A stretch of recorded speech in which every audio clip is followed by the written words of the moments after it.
Hello everyone, welcome to online classes students. आज जो हम लोग टॉपिक है हमारा वो है मॉर्फोलॉजी ऑफ रूट। और जो हमारा जो लेसन है वो है मॉर्फोलॉजी ऑफ फ्लावरिंग प्लांट्स। ठीक है, तो मॉर्फोलॉजी ऑफ रूट, कल हम लोगों ने मॉर्फोलॉजी की डेफिनेशन को समझा था कि मॉर्फोलॉजी क्या होता है, जो हमारी प्रीवियस वीडियो थी। तो एक बार रिवाइज भी करा देता हूँ। मॉर्फोलॉजी का मतलब होता है पूरी तरीके से उसकी बनावट, किसी भी ऑर्गेनिज्म की, चाहे वो अंदरूनी बनावट हो या बाहरी बनावट हो, उसको मॉर्फोलॉजी कहते हैं। एक्सटर्नल और internal features, size, colour, shape, ठीक है, और पोजीशन ऑफ द ऑर्गन्स, उनकी पोजीशन क्या है, जो जो उसके अंदर ऑर्गन्स इंक्लूड है। तो ये सब स्टडी, ओवरऑल स्टडी को मॉर्फोलॉजी कहते हैं। तो आज हम बात कर रहे हैं रूट्स की मॉर्फोलॉजी के बारे में। तो देखिए क्या है, इसको पहले रूट को समझ लेते हैं कि रूट क्या है। In plants root is the non green, ये नॉन ग्रीन पार्ट होता है क्योंकि इसमें क्लोरोफिल, ठीक है, एब्सेंट होता है। ठीक है, तो ये नॉन ग्रीन होते हैं, पॉजिटिवली जियोट्रॉफिक होते हैं। अब पॉजिटिवली जियोट्रॉफिक, जियोट्रॉफिक का मतलब होता है जियो माने धरती, यानी कि धरती की तरफ। ठीक है, अब पॉजिटिवली जियोट्रॉफिक है, इसका मतलब ग्रेविटेशन की तरफ बढ़ रहा है। अगर नेगेटिवली जियोट्रॉफिक होता तो ऊपर की तरफ बढ़ता। तो अगर आप कह सकते हो कि रूट हमेशा पॉजिटिवली जियोट्रॉपिक होती है और शूट हमेशा नेगेटिवली जियोट्रॉपिक होता है। एंड हाइड्रोट्रॉपिक, ठीक है, पॉजिटिवली हाइड्रोट्रॉपिक भी है। अब पानी कहां मिलता है? हवा में नहीं, जमीन में। ठीक है, तो पानी की तरफ बढ़ती है, रूट्स कहां जाती है? पानी की तरफ जाती है, तो इसलिए बोल रहे हैं पॉजिटिवली जियोट्रॉपिक। ठीक है, अगर सॉरी पॉजिटिवली हाइड्रोट्रॉपिक। अगर नेगेटिवली हाइड्रोट्रॉपिक बोलते तो इसका मतलब होता कि जमीन से ऊपर जा रहा है कोई पार्ट। तो हम यहाँ पर पॉजिटिवली जियोट्रॉपिक है, इसका मतलब जमीन की तरफ, और पॉजिटिवली हाइड्रोट्रॉपिक है, इसका मतलब जमीन की तरफ है, नीचे की तरफ जा रहा है, जहां पे पानी मिलने की संभावना है। और नेगेटिवली फोटोट्रॉपिक, ठीक है। अच्छा, फोटोट्रॉपिक का मतलब क्या होगा? सन की तरफ। ठीक है, अच्छा, तो अभी नेगेटिवली क्यों बोल रहे हैं? क्योंकि जमीन के नीचे है, तो इसलिए नेगेटिवली जो फोटोट्रॉपिक। ठीक है, सूरज की किरणें नहीं आएंगी, सूरज के जो सनलाइट जो है वो नहीं पहुंचेगी उस तक। अच्छा, जैसे लीव्स है, तो लीव्स के लिए, लीव्स के केस में क्या बोलेंगे? Positively phototropic. मगर अब क्योंकि रूट की बात कर रहे हैं तो क्या बोलेंगे? Negatively phototropic. क्लियर होगी बात? उसके बाद देखिए, it does not bear leaves, इसमें पत्तियां नहीं होती। Birds and is not distinguished into nodes and internodes, इसमें बर्ड्स नहीं होते।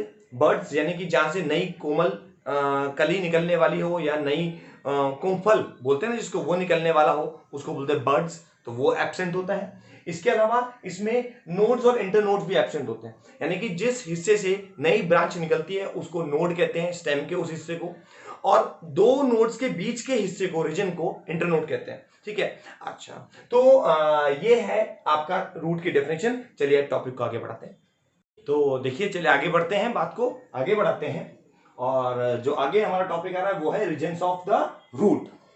तो रूट में एक्चुअली में जो रूट होती है, एक्चुअल रूट है जो, वो रूट जो है उसके अंदर, मतलब आप कह सकते हो कि उसके अंदर कौन कौन से पार्ट्स हैं, ठीक है ना, उनको आप रीजन्स कह रहे हैं, रीजन्स। तो रीजन्स ऑफ द रूट। तो इससे पहले कि हम बात को थियोरेटिकल समझें, पहले हम डायग्राम को देख लेते हैं कि रूट का डायग्राम क्या है। तो उसमें रीजन्स आपको दिख जाएंगे, आप अपने स्क्रीन पर डायग्राम देख रहे हैं, ठीक है, रूट का डायग्राम। तो देखिए इसको, इसमें आप देखिए कि रीजन्स कितने हैं। तो मैं आपको बता दूं कि आप पिक्चर में देख रहे हैं कि 5 रीजन्स हैं। सबसे नीचे आप देख रहे हैं रूट कैप, ठीक है, अभी इसके बारे में तो हम थियोरेटिकली पढ़ेंगे। बाकी आप नीचे देख लीजिए फिगर में कि रूट कैप कहां होती है, आपको पोजीशन समझ में आनी चाहिए कि रूट कैप कहां है। रूट कैप से थोड़ा सा ऊपर चलेंगे तो आप देख रहे हैं कि रीजन ऑफ मेरिस्टेमेटिक एक्टिविटी, ठीक है, उससे ऊपर चलेंगे तो रीजन ऑफ एलोंगेशन, उससे ऊपर बढ़ेंगे तो रूट हेयर, और उससे ऊपर बढ़ जाएंगे तो रीजन ऑफ मैच्योरेशन। तो ओवरऑल 5 रीजन्स आप देख रहे हैं, ठीक है, ये पांचों रीजन। और रीजन ऑफ मैच्योरेशन के बाद जो है वो स्टेम शुरू हो जाएगा, क्योंकि उससे ऊपर पेड़ बड़ा होना शुरू हो जाता है, जमीन से बाहर निकल जाता है, तो वो स्टेम होगा। तो सबसे नीचे वाला जो रीजन है वो है कैप, और जो सबसे ऊपर आप कह सकते हो, या फिर रूट का जो लास्ट रीजन है वो है रीजन ऑफ मैच्योरेशन। तो ये आपने अभी अभी डायग्राम देख लिया, डायग्राम को आप अपनी नोटबुक में ड्रॉ कर लीजिएगा। तो अब आप देखिए आगे, अब बारे में पढ़ते हैं उसके बारे में कि क्या क्या है। तो पहला देखिए, फर्स्ट है रूट कैप। रूट कैप को हम कैलिप्ट्रा भी बोलते हैं। तो root cap other name is calyptra. The root is covered at the apex, ठीक है। जो सबसे लास्ट पॉइंट होता है, जैसे नोक निकली हुई है, उसको एपेक्स कहते हैं। तो रूट कवर्ड होती है एपेक्स पर, किसके द्वारा? By a cap like structure, ठीक है, by a cap like structure called the root cap. End point पर रूट कवर्ड है, ठीक है, एक कैप लाइक स्ट्रक्चर के द्वारा, उसको क्या कहते हैं? रूट कैप कहते हैं। It protects the root meristem from friction of the soil particles and also protect apex, which allow the passage of root through the soil. Roots of parasitic plants lack root caps. देखिए क्या मतलब है इसका बात का, कि जो root cap होती है वो जो रूट है उसका जो मेरिस्टेमेटिक रीजन होता है, ठीक है, उस रीजन को, ठीक है ना, फ्रिक्शन से बचाती है, क्योंकि मिट्टी में घिरा हुआ है। अब उसके आसपास सराउंडिंग में क्या है? पार्टिकल्स हैं, ठीक है। तो उन पार्टिकल से होने वाला फ्रिक्शन जो कि रूट को नुकसान पहुंचा सकता है, उससे बचा लेती है रूट कैप। उसके अलावा और क्या काम करती है? उसके अलावा जो एपेक्स है, यानी कि जो एंड पॉइंट है, उसको अलाउ करवाती है, एक पैसेज बना लेती है, पैसेज बनाने के लिए अलाउ करती है, जिससे कि वो सॉइल में जा सके, सॉइल के अंदर जा सके, क्योंकि रूट को सॉइल के अंदर बढ़ना है, तो सॉइल में जाने के लिए उसके लिए पैसेज बनाने का काम करती है रूट, ठीक है, और प्रोटेक्ट करती है रूट के मेरिस्टेमेटिक रीजन को। आप कह सकते हो कि ओवरऑल रूट को प्रोटेक्ट करती है। अच्छा, roots of parasitic plants. Parasitic plants कौन से होते हैं? वो प्लांट्स जो मिनरल्स दूसरे प्लांट्स से लेते हो, ठीक है। अच्छा, तो ऐसे प्लांट्स जो कि पैरासाइटिक है, उनके अंदर रूट कैप नहीं होती, क्योंकि अब उनमें क्यों नहीं होती आप बताइए?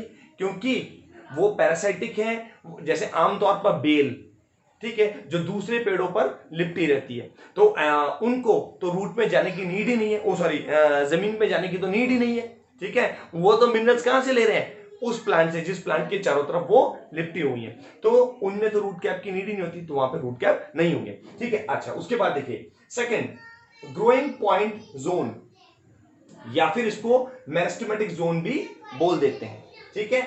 अच्छा, क्योंकि इसके अंदर क्या मिलेंगे? मेरिस्टेमेटिक सेल्स मिलेंगे, ठीक है। अच्छा, ये आप 9th में पढ़ के आए होंगे, वो सेल्स जो ग्रोथ करते हैं, यानी कि ग्रो करते हैं, ठीक है, रेगुलरली डिवाइड होते हैं, उनको मेरिस्टेमेटिक सेल्स कहते हैं। आगे पढ़ते हैं, देखिए, it is a small about 1 mm in length.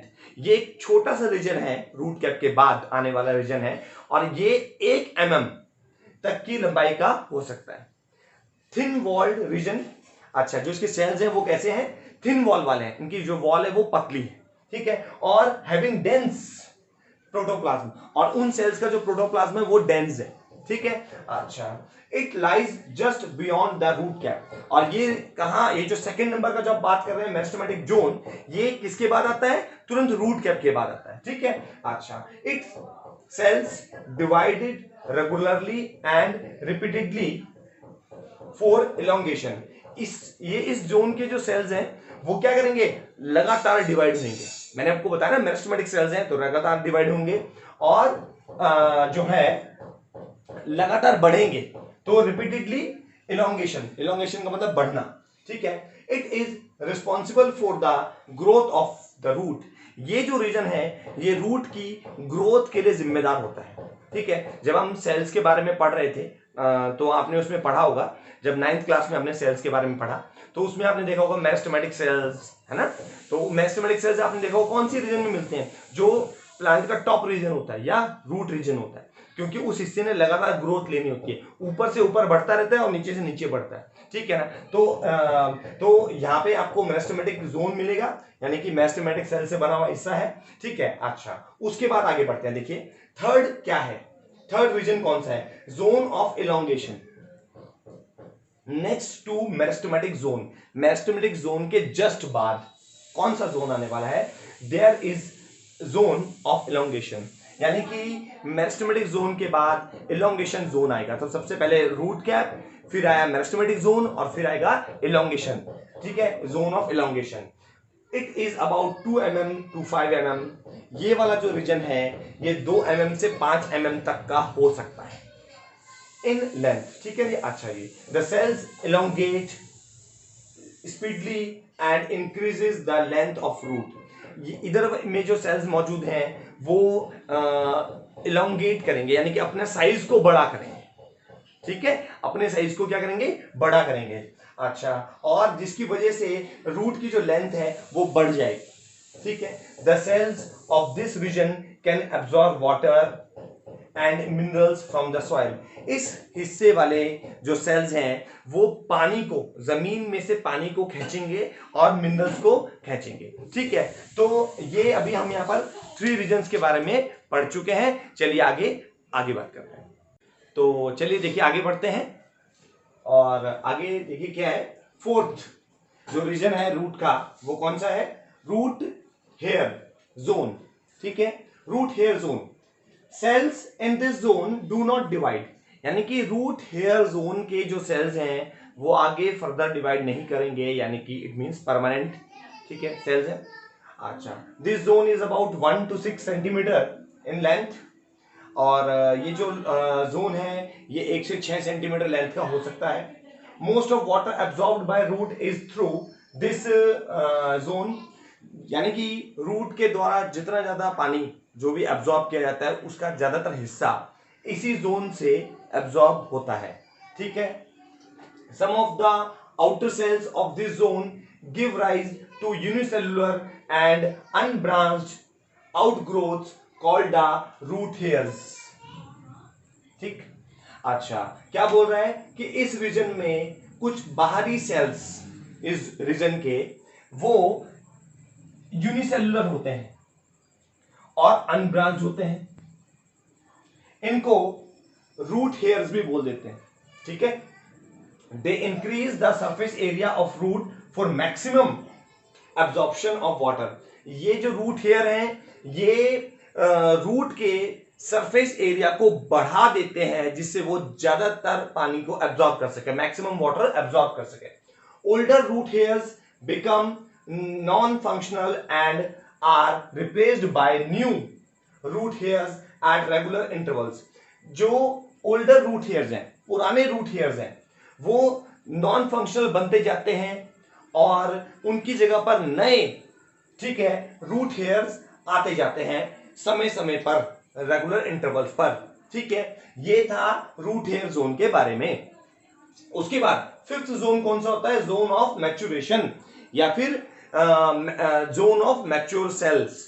ठीक है, अच्छा, यानी मैच्योर सेल्स का कौन सा है, ठीक है, उस जोन को जोन ऑफ मैच्योरेशन कहते हैं। Just above root hair zone there is zone of mature cells. इससे ऊपर का जो जोन है वो रूट हेयर से, हेयर जोन से ऊपर का जो जोन है वो कौन सा है, मैच्योर सेल्स का है। अच्छा, आपने एक बात नोटिस कर ली होगी कि हम सीक्वेंस वाइज चल रहे हैं, यानी कि बिल्कुल नीचे से शुरू हुए रूट कैप, ठीक है ना। अच्छा, उसके बाद मेरिस्टेमेटिक जोन, उसके बाद आपका मेरिस्टेमेटिक जोन के बाद कौन सा आया था, उसके बाद आया था आपका फोर्थ और